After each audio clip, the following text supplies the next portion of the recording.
다림이 패밀리 드라마 8화가 방송되었습니다. 만약에 말야, 내가 눈을 뜨게 되면 말야, 제일 궁금한 사람, 보고 싶은 사람, 오빠 맞아.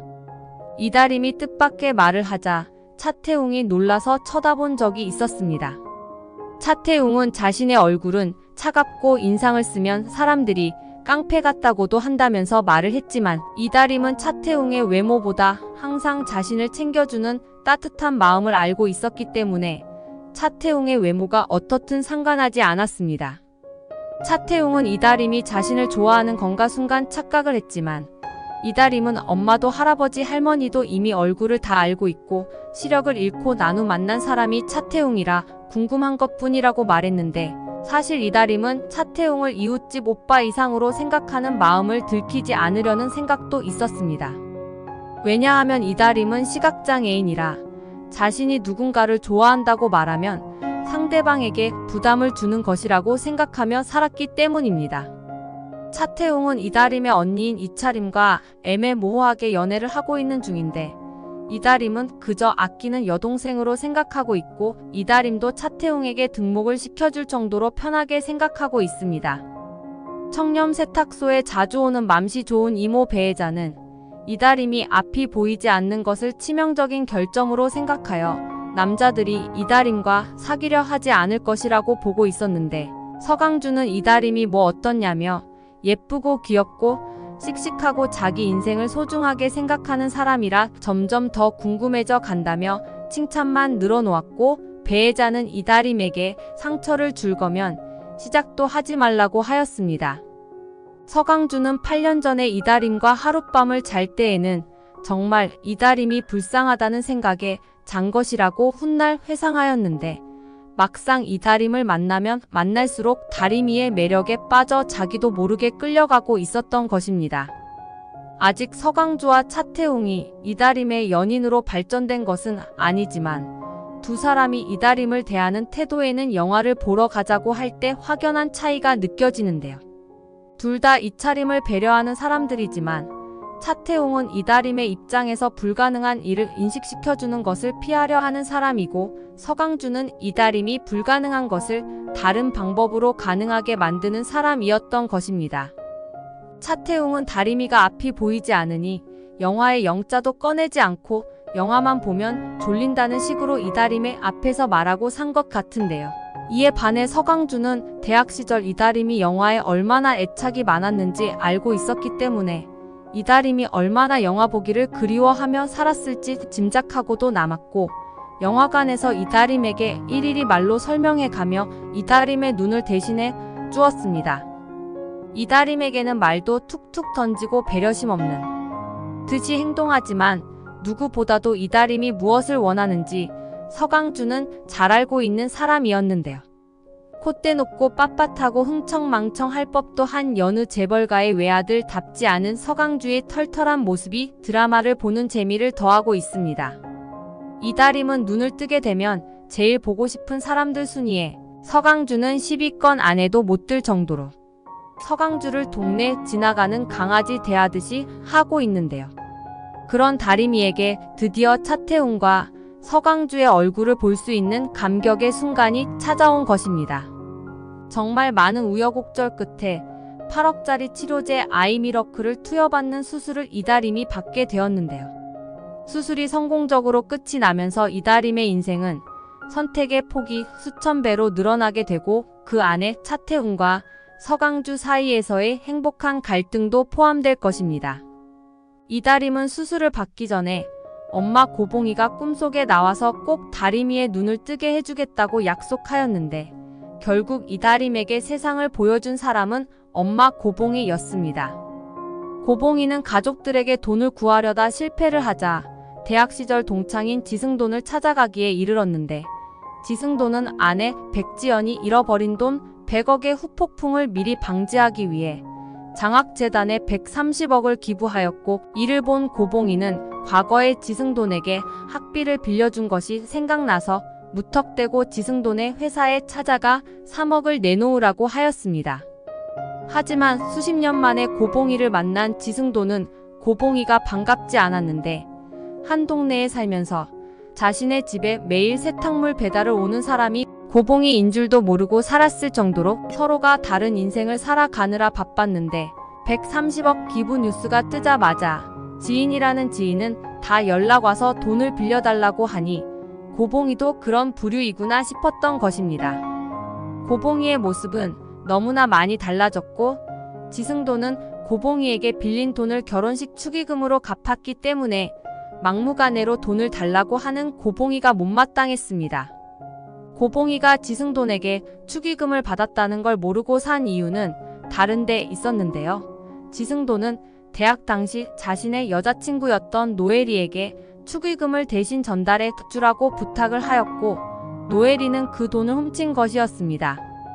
8화에서는 지승돈의 과거사가 갑자기 수면 위에 펼쳐지면서 차태웅의 출생의 비밀도 드러나게 되었는데 캠퍼스 커플로 소문이 자자했던 지승돈과 노엘이 사이에 아들이 하나 있었고 노엘이는 지승돈 몰래 아기를 낳아서 햇살 보육원에 맡긴 후 미국으로 건너가 버렸다고 합니다. 그 아이가 차태웅이고 차태웅은 엄마 아버지의 이름을 모르니 보육원 원장의 성을 따라 이름이 붙여진 것이었습니다.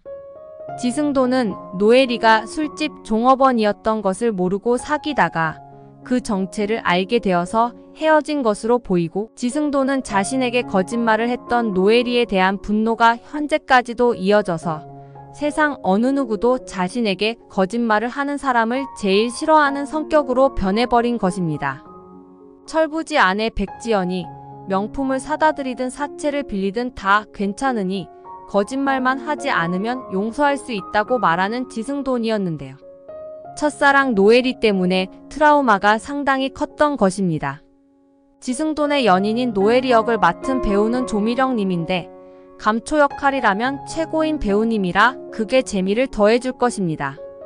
노엘이는 암에 걸려 죽을 날을 받아놓은 상황이었고 죽기 전에 자기가 간직한 최대의 비밀을 지승돈에게 풀어놓은 셈이었는데 지승돈은 이미 백지연과 결혼을 하였고 친아들은 아니지만 누구보다도 자신에게 깍듯하고 반듯한 자식 서강주가 있기 때문에 자신을 배신하고 떠난 노엘이의 아들이 눈에 들어올 리가 없지만 시간이 지날수록 핏줄이 땡기는 것을 거부할 수가 없게 될 것입니다.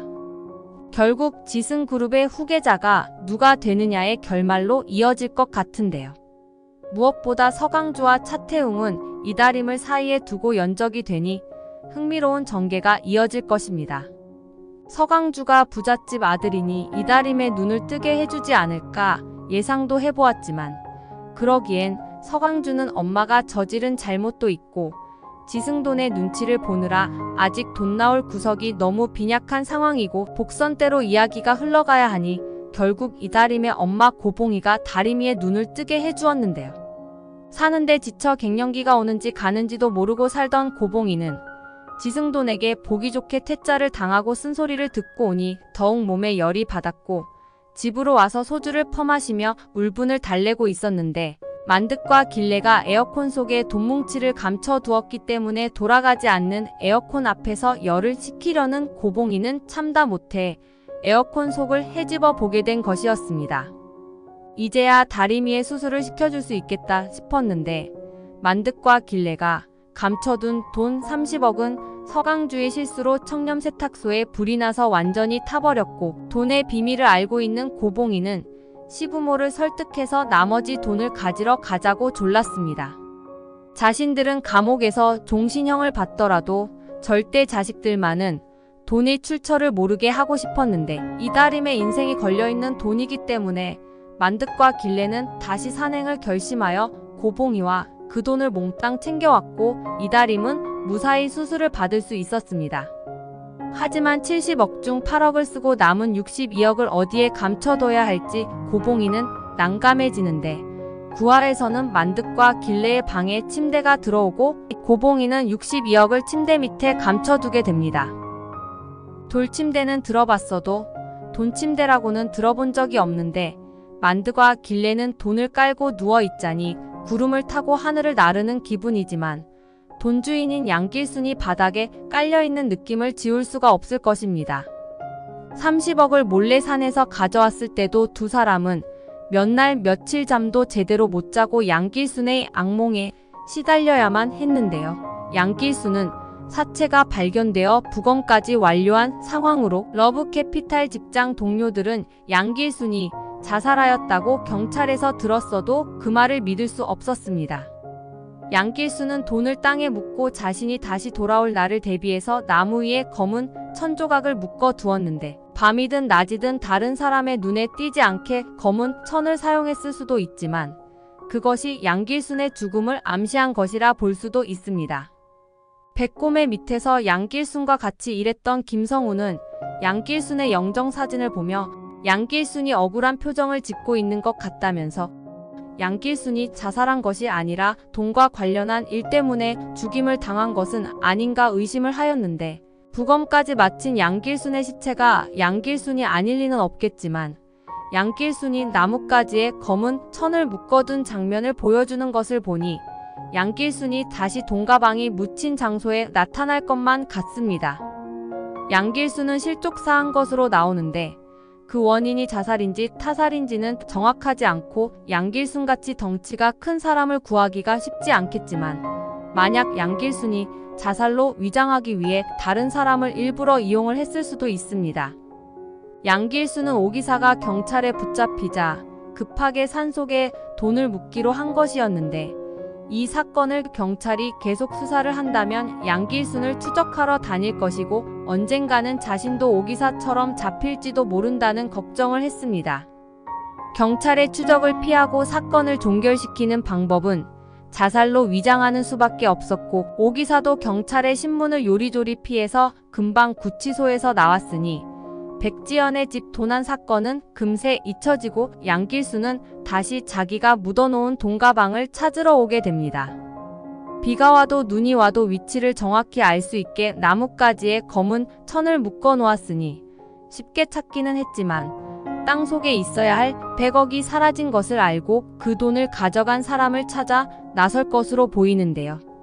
양길순이 살아있는 것이 아니라면 양길순이 묻어둔 돈을 찾아 나설 사람은 러브캐피탈 직원이나 오기사가 될 수도 있습니다. 양길순이 죽으면서 남긴 것은 달랑 핸드폰 하나뿐이고 양길순의 죽음에 의문을 품고 있는 김성우는 핸드폰 속에서 이상한 사진을 발견하게 됩니다. 그것은 양길순이 찍은 돈가방 위치인데 양길순의 영정사진에서 돈 냄새가 난다고 생각한 김성우는 양길순이 백곰의 돈 100억을 훔쳐 달아난 것을 오기사로부터 듣고 그 돈이 묻힌 곳이 사진 속의 위치일 것이라는 걸 알게 됩니다. 위치를 추적하여 의악산에 가보지만 정확한 위치를 알 수가 없는데 고개를 들어 사방을 둘러보다가 나뭇가지에 묶인 천조가리를 발견하게 되고 그것이 땀을 많이 흘리는 양길순이 항상 가지고 다니던 손수건이란 것을 알게 되는 것입니다. 땅 밑에 무언가가 있을 것이라고 생각해서 파보지만 아무것도 남아있지 않았고 김성우는 주변에 홈이나 바구니가 널브러져 있는 것을 보고 누군가가 손을 댔다는 것을 눈치채는데 러브캐피탈 직원은 그때부터 돈을 가져간 사람을 찾으러 나설 것입니다. 돈을 잃어버린 백지연은 아무리 시간이 지나도 그 돈을 잊을 수가 없는데 지승도는 130억 기부를 하니 차라리 그 돈을 자기나 주지 얼굴도 모르는 사람들한테 왜 주냐며 화를 내고 아버지 백곰이 남긴 100억을 다시 찾아달라고 지승돈에게 조르게 됩니다. 지승돈 입장에서는 백지연 때문에 230을 날린 것이나 마찬가지인데 철없는 아내 백지연이 닥달을 하자 이혼 얘기도 나올 것입니다. 지승돈이 백지연과 사는 이유는 백곰의 간절한 부탁도 있지만 서강주의 댐댐이를 믿고 후계자로 만들어볼 욕심도 있었는데 백지연이 큰 사고를 치고 나니 오만정이 다 떨어졌고 때마침 첫사랑에게서 지승돈의 아들이 보육원에 산다는 말을 듣자 자기 친아들의 얼굴도 궁금하고 시간이 지날수록 양자보다는 친아들이 최고지 하는 생각이 드는 것입니다. 지승돈은 백지연 몰래 아들을 찾으러 햇살 보육원에 찾아가게 되고 백지연은 지승돈의 뒤를 밟기 시작하는데 거짓말하는 사람은 죽어라 싫어하면서 지승돈은 보육원에 무슨 비밀을 숨겨놓았나 괘씸하다는 생각을 하게 됩니다. 돈을 찾으러 다닐 생각은 안 하고 사람을 찾아다니는 지승돈이 못마땅한 백지연은 사람을 시켜 지승돈을 미행하라고 할 것이고, 지승돈에게 숨겨진 자식이 있다는 사실을 안 순간 청렴 세탁소에서 일하는 차태웅이 자꾸 눈에 들어오게 됩니다. 차태웅은 지승돈과 닮았다는 얘기를 자주 들었는데 백지연에게서도 같은 말을 듣고 자신과는 일면식도 없는 지승돈에게 관심을 가지게 됩니다. 지승돈과 차태웅이 부자 관계라는 것은 시청자분들은 다 아실 것 같지만 극 중에서 누가 이 비밀을 밝힐지 궁금한데요. 만약 차태웅의 친모인 노엘이가 암에 걸려 죽을 날을 받아두었다고 하더라도 그것이 오진으로 판명이 나서 뒤늦게 지승돈을 찾아오게 된다면 지승돈이 그룹 회장이 된 줄 모르고 살다가 로또를 맞은 격이니 노엘이가 차태웅을 찾아내서 유전자 검사를 한 뒤 그것을 빌미로 지승돈과 다시 잘 돼 보려고 할 수 있습니다. 노엘이 역을 맡으신 조미령 배우님이 그런 역할을 잘하시는 분이라 이 드라마에서도 파문을 일으키는 인물이 될 것 같은데요. 친아들을 찾고 싶어도 노엘이와 다시 엮일 생각을 하니 머리가 아픈 지승돈이 과연 어떤 선택을 하게 될지. 이제 다림이가 눈을 뜨게 되었기 때문에 다음으로 전개될 이야기는 이다림이 서강주와 차태웅 중 연인을 결정하는 이야기가 이어질 것이고, 마지막에는 차태웅의 출생의 비밀이 드러나서 서강주와 갈등 상태로 가지 않을까 싶습니다. 눈을 뜨게 된 이다림은 말로는 차태웅의 얼굴이 제일 궁금하다고 했지만 자신을 지옥에서 꺼내준 엄마와 가족들이 먼저 보고 싶을 것입니다. 그리고 매일 투닥거리는 서강주도 어떤 얼굴일까 궁금해하는데 막상 얼굴을 보고 나니 얼굴을 모르고 살 때보다 이다림은 서강주가 더 궁금해져 옵니다. 서강주, 차태웅, 이다림, 이차림의 사각관계가 심상치 않겠지만 이다림은 수술에 쓴 돈 8억을 갚기 위해서 편하게 연애만 하고 있을 수도 없어서 세탁소를 벗어나 취직을 하게 되고 지승그룹에서 일할 기회를 얻지 않을까 예상이 됩니다. 이 드라마에서 사실 제일 재밌는 부분은 할머니 할아버지가 나오는 부분인데요. 62억을 침대 밑에 깔고 살면서 더욱 걱정만 늘어가고 도둑이 들면 어쩌나, 이무림에게 들키면 또 어쩌나 해서 조마조마한 나날은 보냅니다. 돈이 있는 사람은 티가 나게 되어 있으니 표정에서 드러나는데 이무림과 이차림은 자신들의 반대에도 불구하고 이다림이 수술에 성공해서 기쁘긴 하지만 고봉이가 어디서 돈이 났는지 의심을 버릴 수가 없습니다. 이다림은 고봉이에게서 들은 대로 지승그룹 회장이 빌려준 것이라고 말하고 이차림은 지승돈에게 감사하다는 표시를 하려다가 고봉이가 돈을 빌린 적이 없다는 사실을 알게 됩니다. 이무림 역시 남에게 신세를 지고는 못 사는 성격이라 자기가 가진 얼마 안 되는 돈이지만 이다림에게 용서를 빈다는 의미로 지승돈에게 돈을 갚으려고 하다가 고봉이가 돈을 빌리기는커녕 욕만 먹고 돌아갔다는 얘기를 듣게 될 것입니다. 이무림은 고봉이의 방에서 러브캐피탈 명함을 우연히 보게 되어 고봉이가 사채를 쓴 것은 아닐까 의심하기도 하는데 고봉이는 늘 자식들에게 아무 걱정하지 말라고만 하고 만득과 길래도 하루는 웃었다가 하루는 우는 일이 반복되자 이무림은 더욱 수상하단 생각을 할 수밖에 없습니다. 이런 가운데 청렴 세탁소가 왜 불이 났는지를 파악하려는 이무림은 CCTV 자료가 모두 삭제된 것을 복구하다가 이상한 장면을 보게 되는데 만득과 길래가 에어컨에 돈뭉치를 감추는 장면이었습니다. 집에 돈 나올 곳이 없어서 다림이 수술 문제로 고봉이와 대판 싸운 게 엊그제 같은데 저 가방은 뭐고 저 돈 뭉치들을 무엇인가 싶어서 이무림은 뜻하지 않게 가족들을 상대로 수사를 하기 시작했고 고봉이에게 추궁한 결과 세탁소가 다 타서 열받은 게 아니고 돈이 다 타서 그렇게 통곡한 것임을 알게 됩니다. 고봉이가 지승돈에게 돈을 빌려온 적도 없고 오히려 지승돈에게 세탁소 복구 비용으로 터무니없는 돈을 요구하는 것을 보자 이무림은 그 돈이 어디서 났냐고 하면서 고봉이와 계속 갈등을 빚게 됩니다. 이무림은 과연 가족의 범행을 알고도 눈 감아줄지 다음 화가 궁금해지는데요. 돈침대로 안방을 완벽 세팅한 할머니 할아버지의 심정도 기대가 됩니다. 그리고 차태웅은 자신을 보며 자꾸 지승그룹 회장과 닮아 보인다는 동네 아줌마의 말에 의아함을 느끼고 자기를 버린 엄마가 미우면서도 아버지가 누굴까 궁금해하는데 친엄마 노엘이가 나타나서 깽판을 치게 될지 어떨지도 놓칠 수 없는 흥미로운 포인트입니다. 시청해주셔서 감사합니다.